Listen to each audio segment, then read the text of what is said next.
د ازبکستان ولسمشر په سیمه ییزه همکارۍ کې د افغانستان مهم رول ته په اشارې سره ویلي چې دغه هیواد د دوی د ګډ تعامل له مهمو برخو څخه دی. درنو لیدونکو، پر دې موضوع باندې لا بحث لرو. د چارو شنونکی ښاغلی عزیز مارج صاحب را سره میلمه دی. مارج صاحب، که زما غږ اورئ ستړي مه شئ. په خیر راغلی.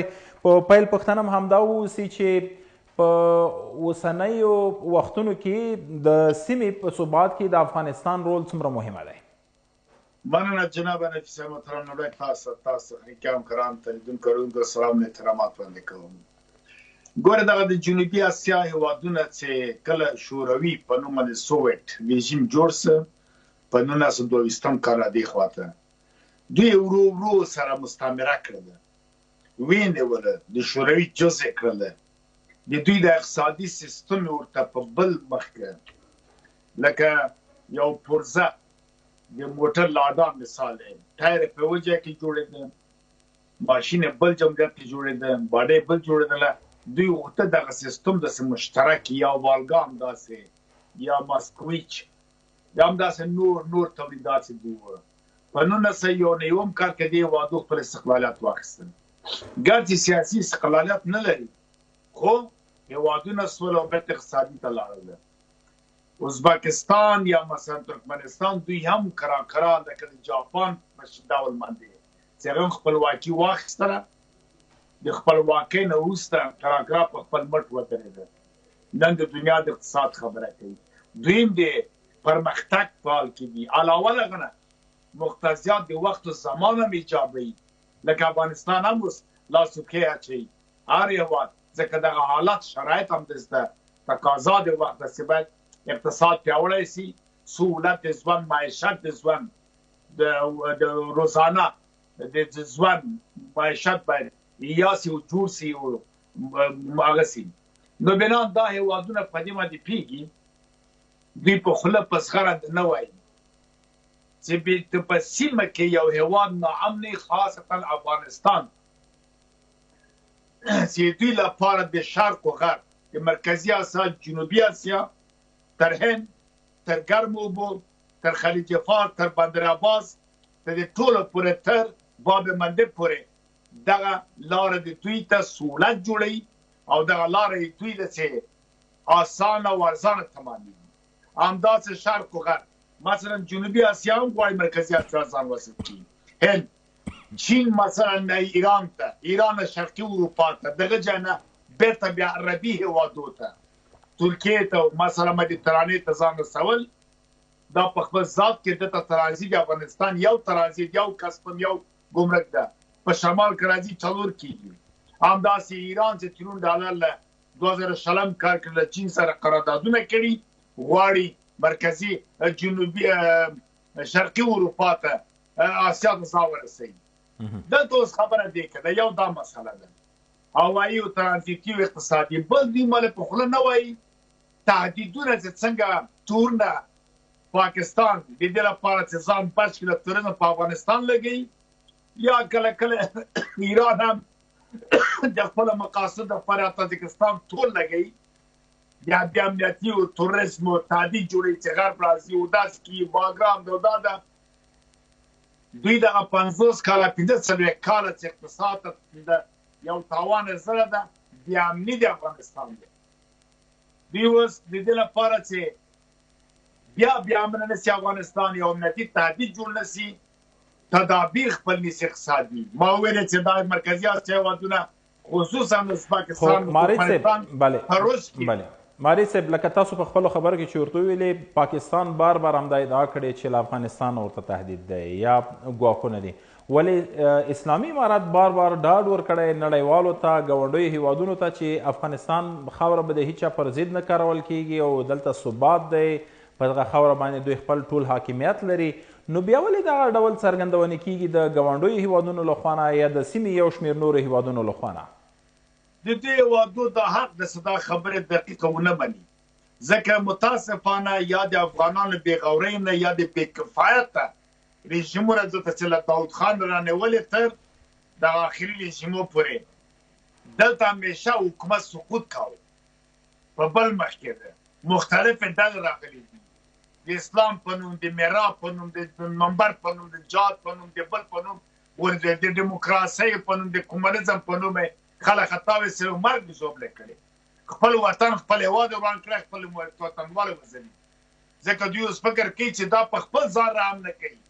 کیدای شي بیا رژیم بدل شي، کیدای شي بیا دلته لاسپوڅي حکومتونه راسي، کیدای شي بیا له بل نتیجو نه مفسدینو غله بیا راسي، توفانسالاري جوړه شي. تر هغه چې یو زمان نیسي، دا د امارت اسلامي او زمان مثلا په سادګۍ نه چې 15 کاله او 6 کاله 10 کاله د عقل پکار دي چې دوی داسې ډاډه شي چې اوسنی رژیم حکومتدارۍ ته، باسازۍ ته، ملي یووالي ته، ملي ګټو ته، له ګاونډ سره په ښه اړیکو پرمختګ ته کار کوي. دوی ډاډمن شي. تر اوسه پورې د نړۍ زبرځواک هېوادونه په اسناد روسیې امارت اسلامي په رسمیت هم نه ده پېژندلی. دا نور متحدین د نړۍ هم چورت کې دي، ولاړ دي، منتظر دي چې څه وخت به دا کار کېږي. که چېرې دغه فضا جوړه شوله، بیا په هغه وخت کې که پاکستان ده او که ایران ده او که بل هېواد ده، هر څومره ادعا وکړي چې افغانستان کې توریزم ده او ډلې دي، ورته په هېڅ څوک بیا نه مني. په یوه اعلامیه د وزارت خارجه د افغانستان. جناب مارج صاحب، اساسي پوښتنه دلته دا پیدا کیږي سره له دې چې د سیمې او نړۍ هېوادونو ته دا په ډاګه شوې ده، په نتیجه رسېدلې چې افغانستان اوس په داسې یو وضعیت کې دی، حتی په نورو تیرو کلونو کې هم، په نورو تیرو دورو کې هم، چې د سیمې او ګاونډ او نړۍ هېوادونو دپاره په ګټه دی. دوی ته یې ګټې رسولې، هغه که په اقتصادي برخه کې که په نورو برخو کې. ولې بیا هم یو شمېر هېوادونه راپورته کېږي، بیا د افغانستان پښې په تبر وهي او دلته هغه په عامه اصطلاح باندې په خړو اوبو کې ماهیان نیسي. د دوی دغه ماهیان نیول په څه معنا دي؟ ولې دوی داسې کوي سره له دې چې په دې پوهېږي چې افغانستان یې په ګټه دی؟ ګورې دا اوس تاسو دغه اول کې څه مقدمه ویلې، فکر کوم د میرزایوف خبرې تاسو اشاره ده توکیو ته، دا د مرکزي اسیا د سرمشري د جاپان سره ده، په دې کې خبرې کړې، ته د ایران جمهور هم خبرې کړې دي، د جاپان مشران هم خبرې کړې دي. دوی د افغانستان ښه ثبات وکړه، مقتدر حکومت یې غوښته، امنیت یې غوښته، ځکه دوی په دې کې ګټه ده، ځکه دا خبرې کوي. ما عرض وکړه چې اوس پاکستان، ترکمنستان په روش کې دي، غواړي خپل ګاز وایل دا تر بندر عباس او تر خلیج او تر هند ورسوي. افغانستان ته ضرورت لري، امن ته ضرورت لري چې تهدید د امنیتي ته جوړ نه شي، نور هېوادونه چې پانګونه وکړي. مګر ایران او پاکستان په شمول د تاجکستان په بې امنۍ، بې ثباتۍ او لاسپوڅي حکومت او ضعیف حکومت د افغانستان کې د دوی ګټه ده چې دوی بیا په هغه حالت کې ښه لاسوهنه کولی شي، لاسپوڅي کېنولی شي. ولې؟ بې کیفیته مواد، بې ارزښته او خلاف د سټانډرډ توکي، ټول مارکیټ افغانستان د ایران او د پاکستان دی، په ګډون د دوا کډوال بهترینه سرمایه د دوی دپاره ده. حتی پیایې به بانکرپټ شوله، همدغه په افغانانو په دغه څه ورته وایي دغه سقوط له حالت نه دې خواته $1000 ټکټ و، همدا و د دواړو سفارتونه ویزه په $3,500 خرڅوي. نو دا یو غټه تجارت د دوی لپاره نه ده. که چېرته دلته ثبات دا کار نه دوی کولی شي، یا دوی پیسه چلیدای شي په افغانستان کې، یا دوی مارکیټ دا مواد دوی پرېږدي. لکه دا اوس هر ورځ موږ اعلان اورو چې په اسلام خلا کې نبیګم فلاني بندر کې د ایران بې کیفیته تیل ودرول شول. پخوا خو نه درېدل، پخوا آزاد راتلل. مثلا خوراکي توکي ونیول شول، فلاني ایکسپایر د هغه یې دا شوله، دوا یې چکېږي.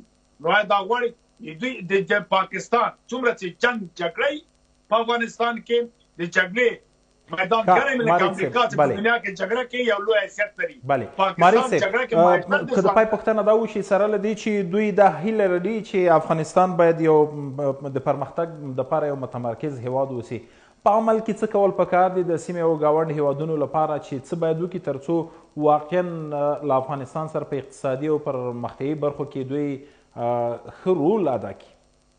که حتی څه ورته پکار هم نه دي. موږ خپل افغانان چې دننه په ملي ګټو ته، ملي اتفاق ته، ملي ارزښتو ته، ملي ثبات سولې ته کار وکړي، دوی خپله احتیاج شي. دوی مجبور دي چې خپل رامنډه کړي که دلته زموږ اقتصاد پیاوړی کېږي حکومت قوي کېږي حاکمیت قوي کېږي ثبات راځي دلته او ډلو ټپلو ته پردو ته اجازه نه ورکول کېږي لکه څنګه چې سلیقه‌ایي ډیپلوماتیک اړیکې دوی د ضرورت پر بنیاد ساتي دغسې به راځي احتیاجېږي موږ ته مجبور یې ځکه ما وخت عرض وکړه ټولې خبرې تکرار د ضرورت نشته چې دوی ترانزیت د تجارت او هوایي زمیني او امنیت تهدید دوی مجبور یې چې افغانستان سره په دې پوه سي چې نور په ثبات د افغانستان کې په امن کې د ټولې سیمې د ترقۍ د تجارت ګټه ده. محمد اوسې مارج صاحب چې په بحث کې مو ګډون راسره وکړ